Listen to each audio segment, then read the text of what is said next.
Ladies and gentlemen, we are back to Lights, Camera, Whatever. It is Teacher Ray here. We are jumping into a new drama called Wave Makers.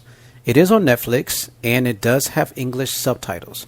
So, let's jump into it. This is episode 1 for Wave Maker. That is a wave and a maker. I hope I don't have to spell that.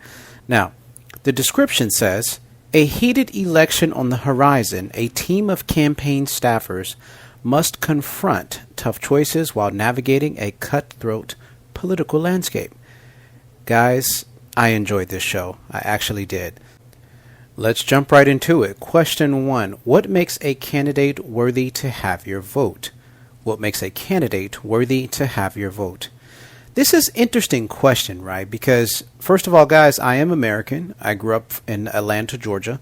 That is in the United States, but I've been in Taiwan since 2009. So I've kind of lived most of my life in the States, of course. I grew up there. But I've been in this country, Taiwan, since 2009. So I've kind of been a little bit, familiarized with the election process and the presidential history in Taiwan, actually. So let's jump into the question. What makes a candidate worthy? First of all, I hope that you or have a clean background. Not everybody is clean, guys. Not everybody's clean. We all know that. But we don't want you too dirty, right? When you're too dirty, I have a lot of questions. I'm always, doubting and worrying because you are the leader. Well, in the States, we call you the leader of the free world. You are the leader of the country. In Taiwan, Taiwan is also democratic. America's democratic. So for both countries, we hope you're, a little bit clean, mostly clean, but we can't always, know everything about everyone. And I know that's, the case in every country. But for me personally, Teacher Ray, for you to be worthy of my vote, I would have to say you would have to have a really solid administration, good team, good direction, good motive, same thing. And also, your plans that you've announced publicly to, the entire country, whether it's Taiwan or U.S., it's a clear plan. It's not like you're just going up here, you're entertaining, you're, putting on a show like some people in the States with blonde hair. We're not going to get into that. But that's exactly what I'm referring to, right? So you have to have a very clear agenda on how you're going to make, because America and Taiwan is the same thing. We're both 4-year terms. 4-year terms. You can be elected for the second term, which will be a total of 8 years. And then after that, it's a wrap, right? I think that's the same for both constitutional laws in both countries of the United States and Taiwan. But as I mentioned, I hope that you, not too dirty. You have a good agenda, very clear, and the people love you, right? Number 2, should politicians be allowed to play the stock market? Why I mention this is because in the States, a lot of time we need to know that we have someone named Nancy Pelosi. And actually in the States, if you are a politician, you must publicly announce, publicly register what you are investing in, right? So in the case of Nancy Pelosi, she is a politician. She's been kind of watched and monitored by the entire world because her investments have been actually too great. However, her husband has a very impeccable, which means amazing record of stock investments. But he's not a politician. So he doesn't have to, disclose or show everybody anything, right? Because he's not a politician. So in that light, actually, she could just basically follow him. I mean, a lot of people actually, and honestly, there's a ETF that has actually been created. It's called NANCE. I did buy it just for fun, not too much. I'm not recommending, this is not financial advice, but it follows what she invests in because she has such a successful record. A lot of people have, thought about, hey, why not create an ETF? So some guys actually did. I bought a couple shares. So I think that politicians should not be allowed to play the stock market because they have a lot of information that the normal human being like you and me, we don't have, right? Yes, we don't want to say the word insider trading, but that's exactly what it is. They have insider information, but politicians are powerful. They always find loopholes. So I think politicians should not be allowed to play the stock market. That is my opinion. You can have yours. Please leave your comments on the podcast channel or on the Instagram. So I'm looking very forward to know what you guys feel. Now, number 3, do we focus too much on appearance when selecting candidates? Absolutely yes. We're always, there could be some amazing candidates out there, guys, who dress in t-shirts, who dress very normal. And, we too much into the appearance. Now, what I like in Taiwan is like a lot of the politicians and the electoral candidates have like these jackets, right? That they have the numbers on it. It's a very basic, simple jacket. It makes them feel like they're with the people, right? I've always admired that. But in the States, it's like you got to have a really, really nice suit. You got to be dressed up. There's an incident lately in Baltimore where the bridge collapsed and it's an African-American mayor, very young guy. Congratulations to him. It's an African-American mayor, and he came to bridge to show, he's a mayor. He's supposed to be there, but, he didn't have a suit on, right? And he popped up and everyone was like, hey, where's your suit? And I just thought, this is absolutely ridiculous. This is just stupid. Because he didn't have a suit, they're saying, oh, you're not very, a mayor, right? So I think we're too much on appearance, and I think that we have to change that as a society, because that's just absolutely crazy. Yes, we do focus too much on appearance, and I absolutely don't like that. I really hate that. I hope we focus more on the person, his ethics, his morals, his values, his personality, and of course his agenda. I think that should be more than the appearance. Just because he doesn't have a $20,000, $50,000 AP watch, then, we shouldn't judge him, right? Now, number 4, it says, are there too many advertisements when election time comes around? Why I say this is because, when I'm riding my U-bike around Taipei, I am in Taipei, guys. For the guys listening overseas, I am in Taipei, Taiwan. I live here. My company is here. My life is here. I love Taipei.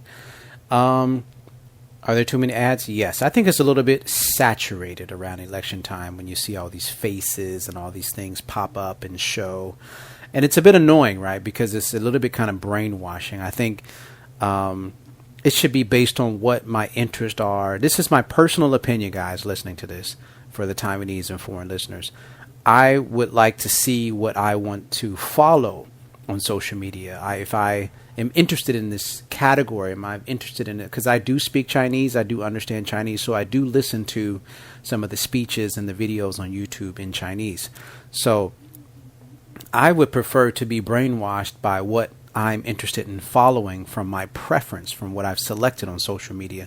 I don't like kind of riding around seeing these massive faces of people I'm not really interested in. Now, I can't vote in Taiwan, but I do have the ability to have an opinion and then share it with other Taiwanese people, like my students at RBC English, or my clients who, dealing with other services of negotiations and overseas trainings and things like that. So we do talk, right? We do talk a lot.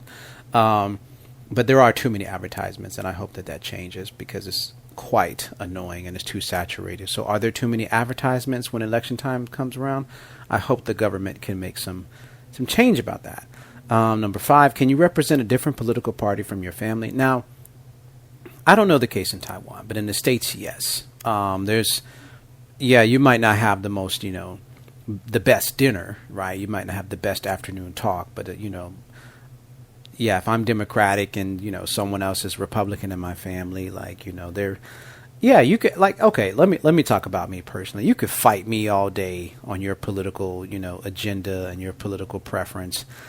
I'm not going to fight you, because I'm just I don't know if you know me as a person. I'm the person who's like, if you're going to be fighting me for something like that, you're going to be fighting air, because I'm just going to look at you like, I have my opinion. I have my rights to have my opinion. So whatever. So you do whatever you need to do. And as far as judgment, because I really don't care. So for me, if you're going to fight me on who I choose, which is my constitutional right to choose, we probably won't be close, and we probably won't have that much contact with each other. I just have to say that, because that's just absolute madness that you're actually fighting me on who I want as far as my president. And who says that I have to agree with you, right? But we're dealing with a very traditional conservative culture here. Now, there's plenty of times that my students, my clients at RBC English, have said that they have different political agendas and preferences and parties that they support from their family. And it does make their grandparents and their parents angry. But, it's becoming a more open world. Like, people should have their opinion. I mean, that's a human right to be able to choose. Who says just because in Taiwan, guys, for the guys who are not in Taiwan, they have a blue party and a green party. That is the two main parties in Taiwan, is either blue or green. And they have a thing that they say in Taiwan. It's called, like, if you're deep blue or deep green. And for the foreigners, I'm so glad that we all speak English, because I don't have to translate that. I don't have to explain. You know what deep means. So there's some people who are deeply involved in some political parties. So they prefer that their family is also their kid. When I say family, their kids, their grandkids, and their great-grandkids follow the same political party, right? And when they don't, there's usually, not a nice Chinese New Year. I would have to say that.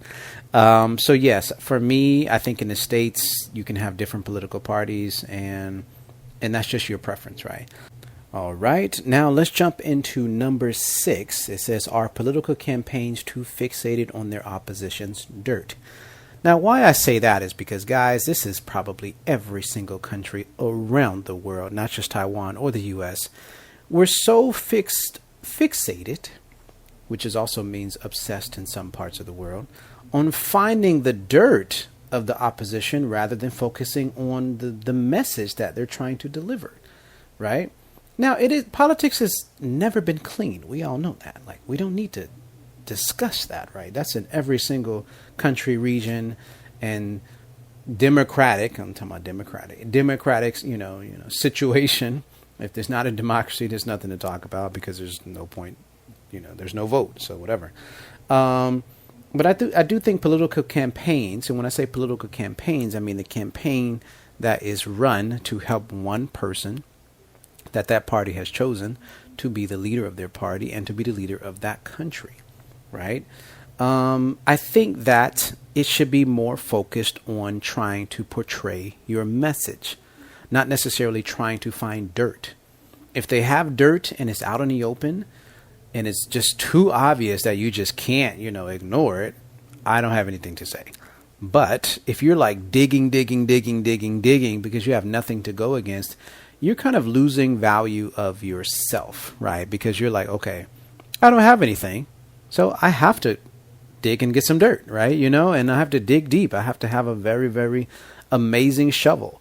But I think that's absolutely wrong. That's not the right way to do it, guys. Don't do that. Like, stick to your agenda, prove your message, be smarter than them, be more intelligent, and then that's what you got to do. You don't need to dig dirt, right?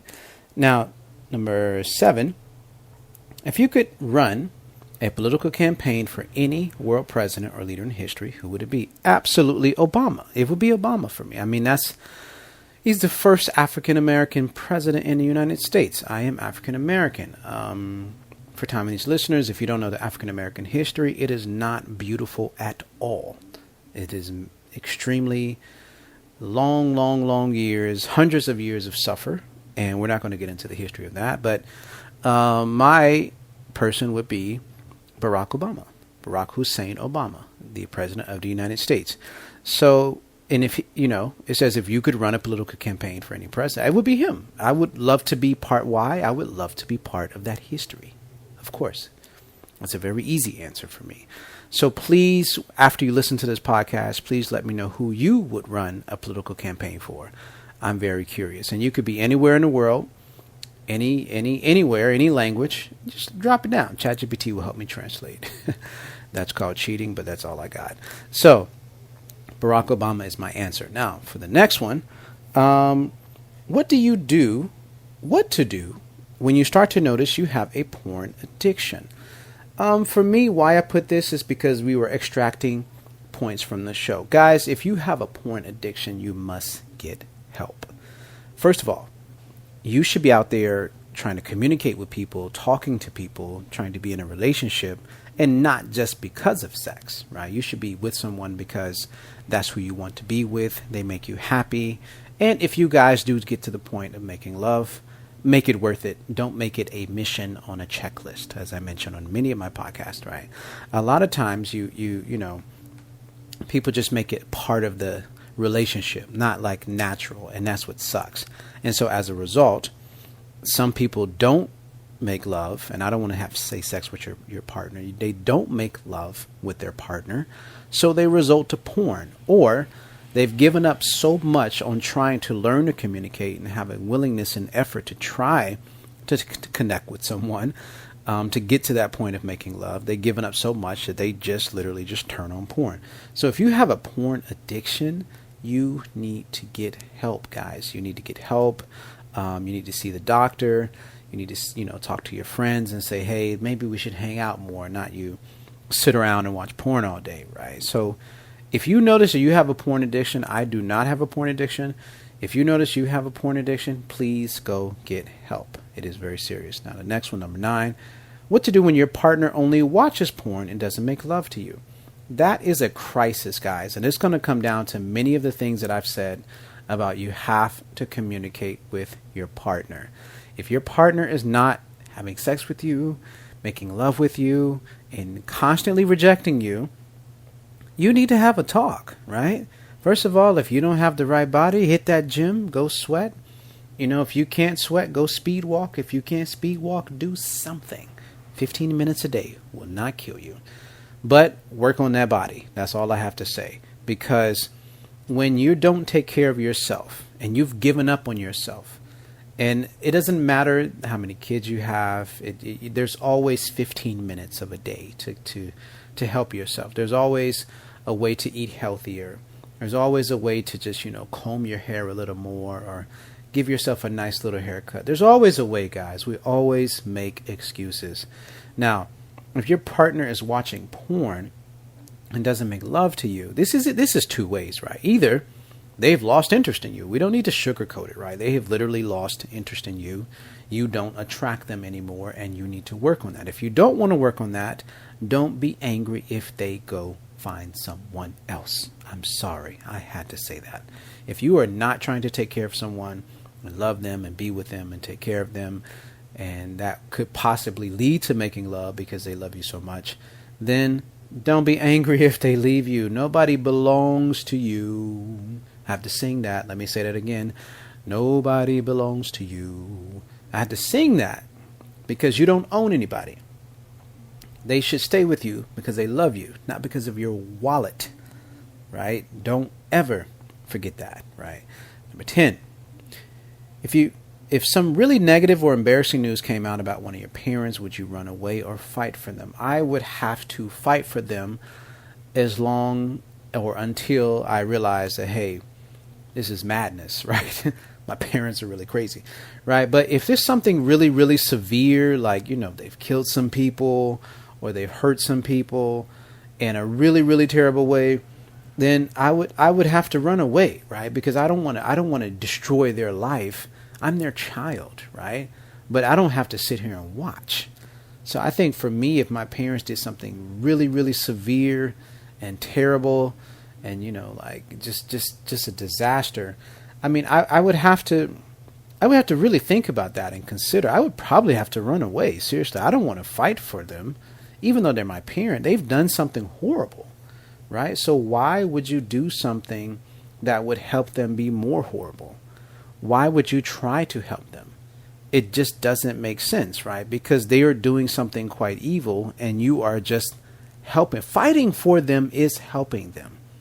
If you don't understand when I say fight for them, right?